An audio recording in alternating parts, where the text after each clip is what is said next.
Hey there, boys and girls. Welcome to episode 12 of Sonic Boom TV. I'm Kevin, and I'm just going to talk to you today about some records I picked up today and yesterday. I went to a thrift store, which I don't know the name of, and I also went to Euclid Records in New Orleans, and picked up most of this. Didn't have a ton of money to burn, but I got I don't know, maybe 12 records here. Several of them dollar bin, and a couple of used ones and a couple of new ones to fit out, what I got. So anyway, we'll start off with talking about this.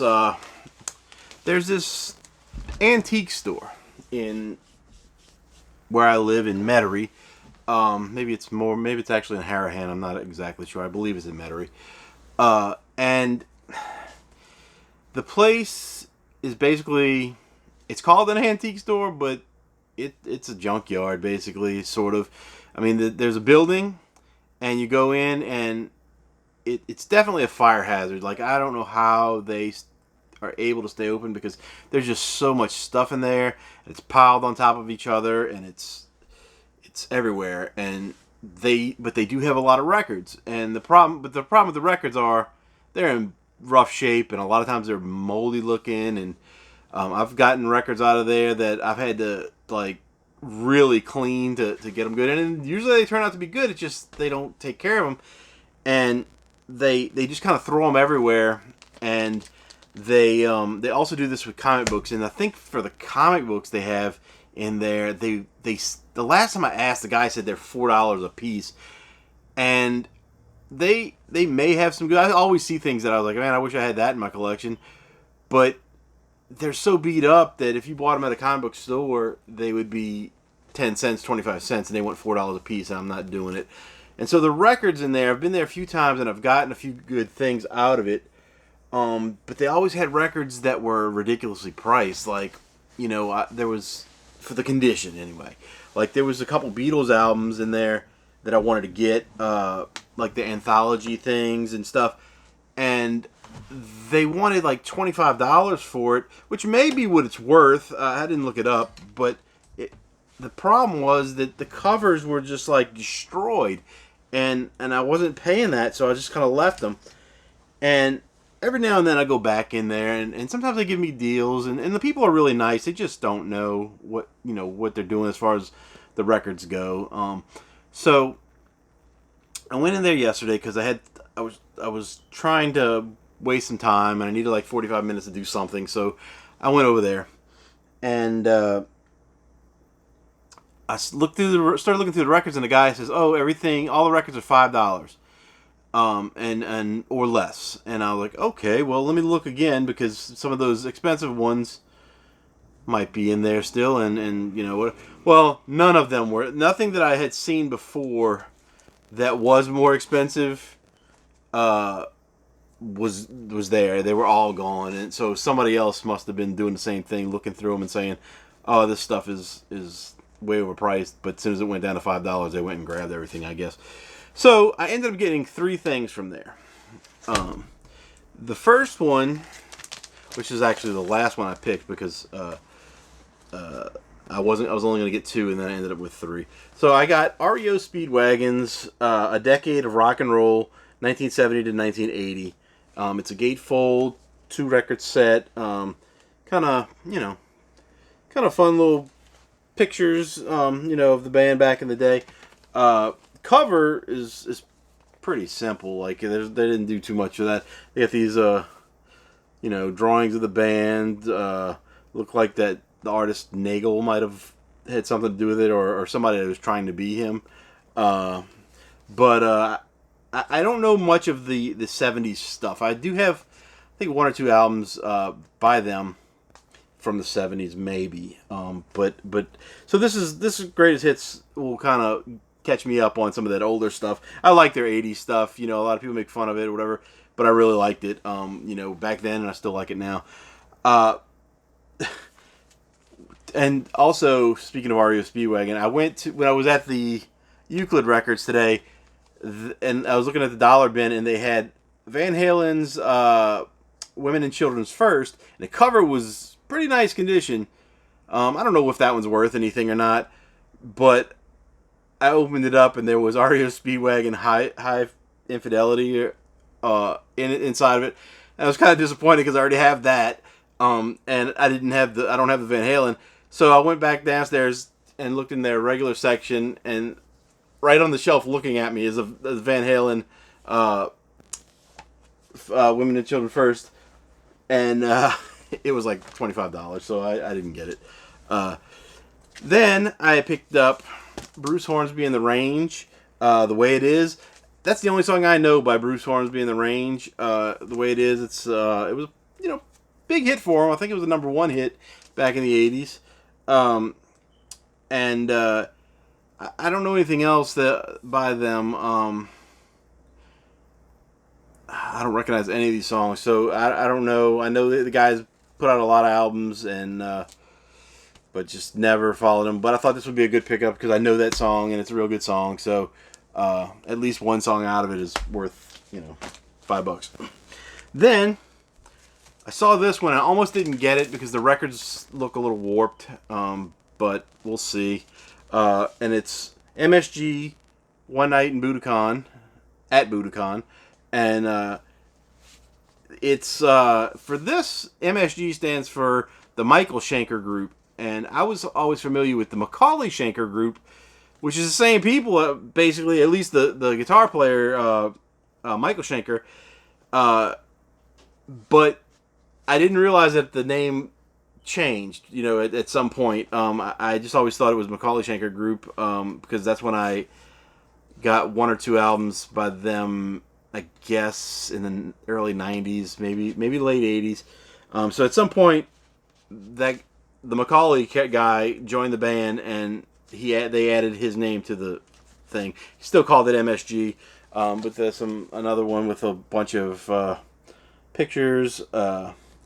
These are pretty cool, hard rock and stuff. I haven't heard this at all, but I expect it to be, hard rock, metal, guitar driven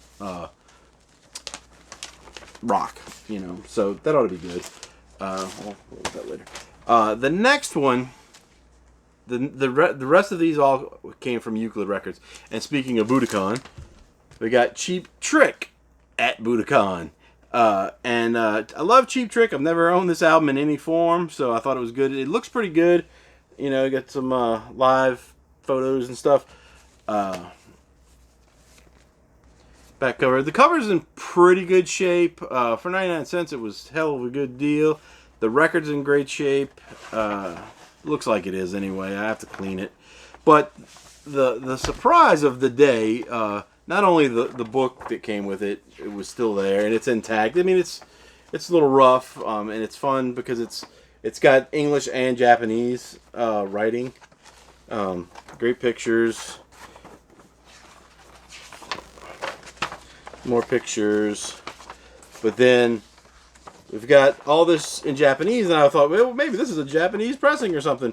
But there's the English. That's just the lyrics in English and in Japanese right here. So, and I don't know what this actually is. This may be lyrics or I don't know what that is, but this page does lyrics and in English and in Japanese, so that's pretty cool. And then back up. But the huge surprise that in here I thought was great.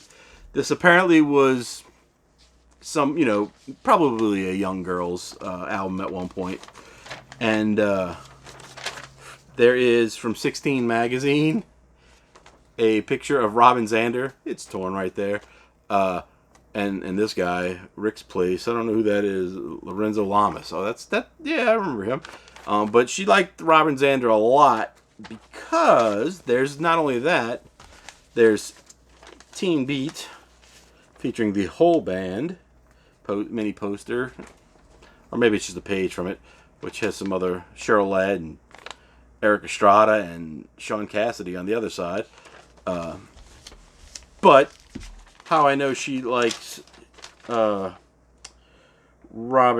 Zander is because, where did it say it? I saw Oh, on this from, I don't know what this is, from Rock Stars magazine.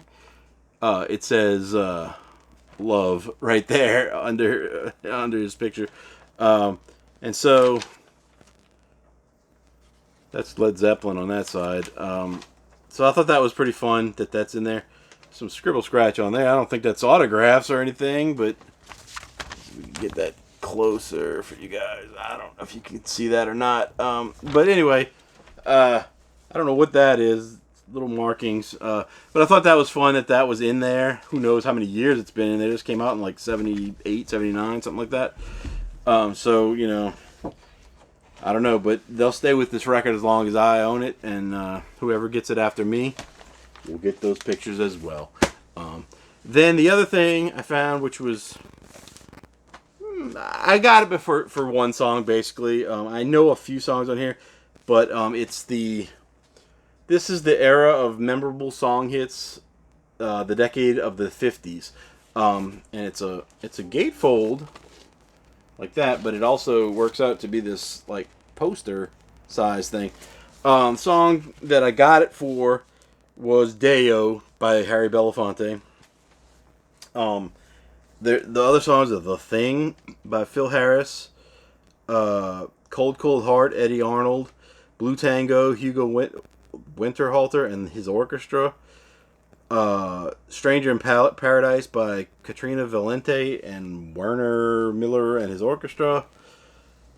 I don't know any of those. The Three Bells by the Browns, Patricia by Perez Parado, You're Cheating Hard, I know that one, that's Eddie Arnold. Heartaches, the Amos Brothers. It's a 2-record set. Amos Brothers, I have another one, You. I don't know any of these other things on here. But I bought it for the Deo. Cry Me a River by Sam Cooke. I know that one too. So I know 2 songs, maybe 3 on it. And that was $1. So then I got this one. It's called Taxi. The States of Emergency. I just thought it looked kind of cool. I don't know anything about them. They're hard rock, I think. Or maybe rock, just regular rock, I don't know. But I thought it was kind of a cool cover, and I wasn't getting much out of the dollar bin today. Then I found a copy of Aerosmith, Toys in the Attic. It looks like it might be kind of scratchy, so I'm going to have to clean it and maybe work on it a little bit to try to, you know, if it skips. It looks like it might. But I thought it was pretty cool. You know, I have a few Aerosmith albums. This is probably one of the better ones, and because it's got like Toys in the Attic, Sweet Emotion, Big 10-inch record, and Walk This Way on it. So you know, I wanted that one, and I've never seen it in a dollar bin before, so I went ahead and grabbed that, and hopefully it'll play. The next one I got from the dollar bin would be The Band of Joy. Now, that for me, that's a terrible name for your band. Band of Joy sounds like, you know, one of those things that they would have done in the 80s, which is probably an 80s record. I don't know. I don't see any dates on it. But it sounds like one of those like Up With People, or, you know, lame things that, you know, parents were trying to get their kids to do, and, you know, whatever. But Band of Joy, and then they've got this image that looks like something like, you know, would have came off of a Iron Maiden or a Megadeth album, you know, which is this horrific kind of creature with this headset probe on or whatever it is, and then, you know, got it from the back. He's got, you know, metal wiring and stuff sticking out of his neck and all this stuff, you know, this whole Frankenstein creature looking thing, whatever. And, you know, I think it's hard rock, but I just don't know why it's called Band of Joy. That just seems like craziness to me. It's a promo copy, white label, white label promo. Whoop, it's the record itself is dirty. I can't. I moved that light trying to make it better, and there we go. And it's a white label promo. It's dirty. The record isn't scratched. It's just got fingerprints and stuff on it, and dust that I'll clean up. So hopefully it's good, and I won't make fun of Band of Joy anymore. The next thing is something that was on my list to get. I'm glad that I found it. I need to wipe down the cover a little bit, but it's got fingerprints and stuff all over it. But U2's Rattle and Hum. This one I did not get for $1. I paid $21.99, I believe it was, for it. It's gatefold. I got a lot of gatefolds today. This is. They made a documentary of this. Oops. Glossy cover. The album. I own the documentary on DVD. It's like the recordings are live. They're live, but they're not like audience live. I don't think. I can't remember all of them, but some of them were done with like a choir, and there's kind of alternate versions of things, and it's just a good album, and it's one that I wanted. They had several copies of this. This one was like $3 cheaper than all the others. I don't know why, and it wasn't in the regular bin with all the other U2 albums they had. It was like in the new stuff. So maybe when it came in, they just said, they didn't check the prices on the others to go with it, because they all looked about the same condition. The records are in great condition. They're not dusty or scratchy or anything. So that it's one that I really wanted. I've got most of the U2 albums that are important to me now at this point. The only other one that I might go back there and get, if they still have it next time, is the Boy album, because they have the other cover. Like, I have the one with the picture of the boy on it that was a re-release for Record Store Day, but they have the original cover with the 4 images of the band that are they're like distorted images of, they almost look like drawings, and I think the way they did it was somebody photocopied images, and they kind of doctored them up to, because I don't know, it's a different cover. And the last 2 things I got, I saw them advertise on their Instagram, like some of the new things that came in, and one of them was this. It's called Babes. I don't know anything about this album except that the songs sound like they may be rude. And I'll tell you just 2 names, because some of them a couple of them have words that should not be used. Well, used on this whatever this is, video. The first one is "My Poor Friends Suck," and then the other one, which is the bad word here, "Shit myself, can't quit myself." So I was like, I don't know what this is, but it's gonna be funny, so I'm gonna get it. It was only $15.99. So it's a New Orleans band. Don't know when it was released. It just says all songs recorded in New Orleans, Louisiana, on Pizza Burglar Records, New Orleans, Louisiana. Don't know anything about it. That's the back cover if you want to see those song titles. Some of them. Yeah, I never heard of them. But when they said on their Instagram that they finally got these back in stock or something, I thought maybe they were somebody that could have been, important to the New Orleans scene or whatever. So I had to get that and check it out. And the other one that I got, if you were around when I was doing the magazine version of Sonic Boom, my friend Hex Wyndham was writing some of the articles, and he did an article on this band called Chicken Snake, and it was a really good article, and it had some cool pictures and stuff, and but I myself had never heard them, and I was looking through the stuff today, and they had a section of New Orleans stuff, and I thought it was all going to be like jazz and blues kind of stuff. But there was the other New Orleans section, and I went through it, and they had some heavy metal bands and stuff. And a couple of them I was interested in, but the price was a little too high for today. And I saw this one, and they had like 5 or 6 of their records in there, and I was like, whoa, they had a lot of stuff they put out. And who knows if they even had more as far as CDs go.